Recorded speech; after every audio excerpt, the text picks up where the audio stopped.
Finally আমরা গুরদুমের Sherpa Himalayan হোমস্টেতে এসে হাজির হলাম। ওয়াও, খুব সুন্দর ভিউ চারিদিকে।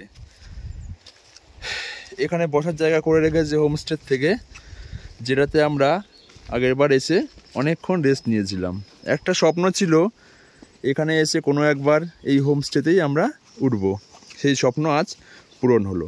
এবার চলুন দেখা যাক আমাদের হোমস্টেটা কেমন কেমন লোকেশনে আছে। ওয়াও, কি সুন্দর ফুল ফুটেছে, অ্যাজিলিয়া। ওয়াও, আস্তে আস্তে আমরা হোমস্টের দিকেই এগোচ্ছি। ওফ, নেচার, একজনের মায়াবী একটা পরিবেশ, খুবই সুন্দর। এখানে না আসলে চরম মিস আপনাদের। আমি সবাইকে রেকমেন্ড করব এখানে আসার জন্য, অ্যাটলিস্ট একটা রাত এই হোমস্টেতে কাটাবার জন্য। যদিও মন ভরবে না এক রাতে, তবুও। আর মার্চ এপ্রিলে আসলে তো কথাই নেই, ফুল আর ফুল, বসন্ত কলি যেন চারিদিকে। এই হচ্ছে হোমস্টে। এই বুদ্ধ মন্দির। আস্তে আস্তে আমরা প্রবেশ করছি হোমস্টের দিকেই।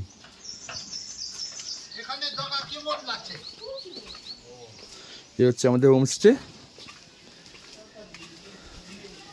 এই যে ফাইনালি আমাদের হোমস্টের ভিতরে এই যে একজন আমাদের শেফ করছে, অলরেডি পৌঁছে গেছে এখানে। আর হচ্ছে হোমস্টের ওনার। এই যে স্যার, একটু হাই। Thank you. रामनवमी का शुभकामना। हाँ, आज रामनवमी। हाँ, এই যে রামনবমীর উইশ করলো। আমাদের হোমস্টের ফুল গাছগুলো এই যে ধীরে ধীরে দেখাবো, সব খুব সুন্দর।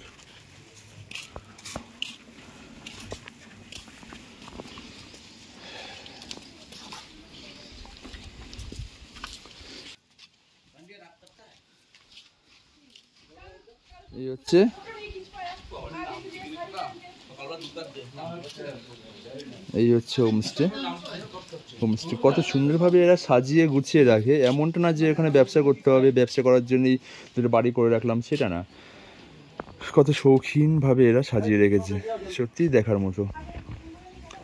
হয়তো শুধু হোমস্টে করে রাখলেই চলে যেত, কিন্তু না।